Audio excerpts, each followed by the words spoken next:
அனைவருக்கும் அன்பான வணக்கம். நீங்கள் கேட்டுக்கொண்டிருப்பது கதையலை. வாசிப்பவர் ஹேமலதா ஜெகநாத்.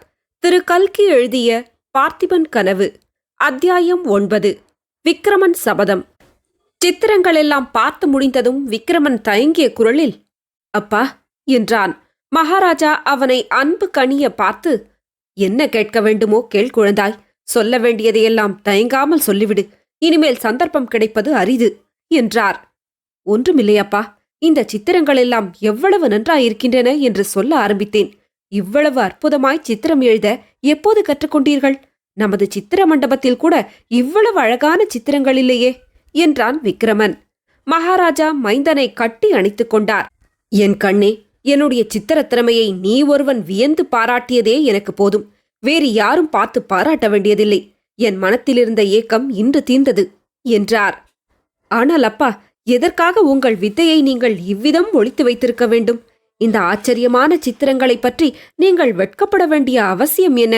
ஆஹா, இந்த உருவங்களெல்லாம் எவ்வளவு தத்ரூபமாக உணர்ச்சி பெற்று விளங்குகின்றன! முகங்களிலேதான் எத்தனை ஜீவக்கலை! இவ்வளவு ஆச்சரியமான சித்திரங்களை வேறு யார் எழுத முடியும்? ஏன் இந்த திருட்டு மண்டபத்தில் இவற்றை பூட்டி வைத்திருக்க வேண்டும்? எல்லாரும் பார்த்து சந்தோஷப்பட்டால் என்ன என்று விக்ரமன் ஆத்திரமாய் பேசினான். அப்போது பார்த்திப மகாராஜா சொல்லுகிறார், கேள் விக்ரமா, இந்த உலகத்தில் எவன் அதிகாரமும் சக்தியும் பெற்றிருக்கிறானோ அவனிடம் உள்ள விதையைத்தான் உலகம் ஒப்புக்கொண்டு பாராட்டும். காஞ்சியில் மகேந்திர சக்கரவர்த்தி இருந்தாரல்லவா, ஒரு தடவை பெரிய வித்வசபை கூடி அவருக்கு சித்திரக்கார புலி என்ற பட்டம் அளித்தார்கள். மகேந்திரவர்மருடைய சித்திரங்கள் மிகவும் சாமானியமானவை. ஆனாலும் அவற்றை புகழாதவர் கிடையாது. இப்போதுள்ள நரசிம்ம சக்கரவர்த்திக்கு இது மாதிரி எத்தனையோ பட்டப்பெயர்கள் உண்டு. சித்திரக்கலையில் சிங்கம், கான வித்தையில் நாரதர், சிற்பத்தில் விஸ்வகர்மா. உலகம் இப்படியெல்லாம் அவரை போற்றுகிறது. ஏன், அவரிடம் பெரிய சைன்யம் இருப்பதினால்தான். குழந்தாய், தெய்வத்துக்கு ஏழை செல்வன் என்ற வித்தியாசமில்லை. இறைவனுக்கு சக்கரவர்த்தியும் ஒன்றுதான், செருப்பு தைக்கும் சக்கிலியனும் ஒன்றுதான். ஆனாலும் இந்த உலகத்தில் தெய்வத்தின் பிரதிநிதிகளாய் இருப்பவர்கள் கூட பெரிய படைபலம் உள்ளவன் பக்கமே தெய்வமும் இருப்பதாய் கருதுகிறார்கள். மகேந்திரன் வெகு காலம் ஜைன மதத்தில் இருந்தான். சிவனடியார்களை எவ்வளவோ துன்பங்களுக்கு உள்ளாக்கினான். பிறகு அவனுக்கு திடீரென்று ஞானோதயம் உண்டாயிற்று.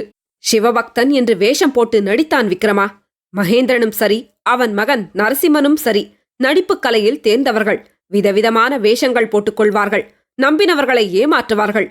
இவர்களுடைய சிவபக்தி நடிப்பு உலகத்தை ஏமாற்றிவிட்டது. புராதன காலத்திலிருந்து சோழ வம்சத்தினர்தான் சைவத்தையும் வைஷ்ணவத்தையும் வளர்த்து வந்தார்கள். சிராப்பள்ளி பெருமானையும் ஸ்ரீரங்கநாதனையும் குலதெய்வங்களாக போற்றி வந்தார்கள். ஆனால் இன்றைய தினம் சிவனடியார்களும் வைஷ்ணவ பெரியார்களும் யாருடைய சபா மண்டபத்திற்கு போகிறார்கள்? திரிலோகபதியான காஞ்சி நரசிம்ம சக்கரவர்த்தியின் ஆஸ்தான மண்டபத்துக்குத்தான். என்னுடைய சித்திரங்களை பிறர் பார்ப்பதை நான் ஏன் விரும்பவில்லை என்று இப்போது தெரிகிறதா? சோழ நாடு சிற்றரசாய் இருக்கும் வரையில் பார்த்திபன் சித்திரம் வேறு எழுத ஆரம்பித்து விட்டானா என்று உலகம் பரிகசிக்கும். விக்ரமா, இன்னொரு விஷயம் நீ மறந்துவிட்டாய் என்று நிறுத்தினார் மகாராஜா. என்ன அப்பா என்று விக்ரமன் கேட்டான். இவை கேவலம் சித்திர திறமையை காட்டுவதற்காக மட்டும் எழுதிய சித்திரங்கள் அல்லவே குழந்தாய். என்னுடைய மனோரதங்களை, என் இருதய அந்தரங்கத்தில் பொங்கிக் கொண்டிருக்கும் ஆசைகளை அல்லவா இப்படி சித்தரித்திருக்கிறேன். இந்த சித்திரங்களை இப்போது பார்க்கிறவர்கள் சிரிக்க மாட்டார்களா? வீணாசை கொண்டவன், எட்டாத பழத்துக்கு கொட்டாவி விடுகிறவன் என்றெல்லாம் பரிகசிக்க மாட்டார்களா? ஆகையினாலேயே இந்த மண்டபத்தை இப்படி இருள் சூழ்ந்ததாய் இப்போது வைத்திருக்கிறேன். இந்த சித்திரக் காட்சிகள் எப்போது உண்மை சம்பவங்களாக தொடங்குமோ அப்போதுதான் மண்டபத்தில் வெளிச்சம் வர செய்ய வேண்டும். அப்போதுதான் எல்லா ஜனங்களும் வந்து பார்க்கும்படி மண்டபத்தை திறந்துவிட வேண்டும். அந்த பாக்கியம் விக்ரமா என் காலத்தில் எனக்கு கிடைக்கப் போவதில்லை. உன்னுடைய காலத்திலாவது நிறைவேற வேண்டுமென்பது என் ஆசை. என்னுடன் நீயும் போர்க்களத்துக்கு வருவதாக சொல்வதை நான் ஏன் மறுக்கிறேன் என்று இப்போது தெரிகிறதல்லவா? தெரிகிறதப்பா. என் கனவை நிறைவேற்றுவதற்காக நீ உயிர் வாழ வேண்டும். சோழ நாட்டின் உன்னதமே உன் வாழ்க்கையின் நோக்கமாயிருக்க வேண்டும். சோழர் குலம் பெருமை அடைவதே அல்லும் பகலும் உன்னுடைய நினைவாயிருக்க வேண்டும். சோழரின் புலிக்கொடி வேறு எந்த நாட்டின் கொடிக்கும் தாழாமல் வானலாவி பறக்க வேண்டுமென்று சதா காலமும் நீ சிந்திக்க வேண்டும். நாளை மறுதினம் நான் போருக்கு கிளம்புகிறேன். யுத்த களத்திலிருந்து திரும்பி வருவேன் என்பது நிச்சயமில்லை. விக்ரமா, போர்க்களத்தில் மடிகிறவர்கள் வீர சொர்க்கம் அடைகிறார்கள் என்று புராணங்கள் சொல்லுகின்றன. ஆனால் நான் வீர சொர்க்கம் போக மாட்டேன். திரும்பி இந்த சோழ நாட்டுக்குத்தான் வருவேன். காவேரி நதி பாயும் இந்த சோழ வளநாடுதான் எனக்கு சொர்க்கம்.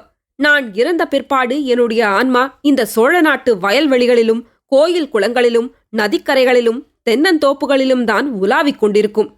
அப்போது பார்த்திபன் மகனால் சோழர் குலம் பெருமையடைந்தது என்று ஜனங்கள் பேசும் வார்த்தை என் காதில் விழுமானால் அதைவிட எனக்கு ஆனந்தமளிப்பது வேறொன்றும் இராது.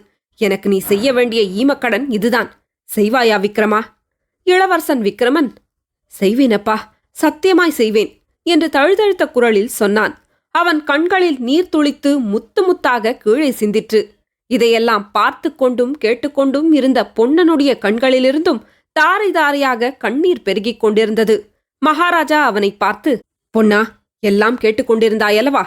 இளவரசரிடம் உண்மையான அன்புள்ள சிலராவது அவருக்கு துணையாக இருக்கச் சொல்லுகிறேன். என்னுடன் நீயும் யுத்தத்துக்கு வருவதைக் காட்டிலும் இளவரசருக்கு துணையாக இருந்தாயானால் அதுதான் எனக்கு திருப்தி அளிக்கும். இருக்கிறாயல்லவா என்று கேட்டார். பொன்னன் விம்மலுடன், இருக்கிறேன் மகாராஜா என்றான். தொடரும். கதையலை உங்களுக்கு பிடிச்சிருந்ததுன்னா உங்க நண்பர்களோடும் உறவினர்களோடும் பகிர்ந்துக்கோங்க. நன்றி.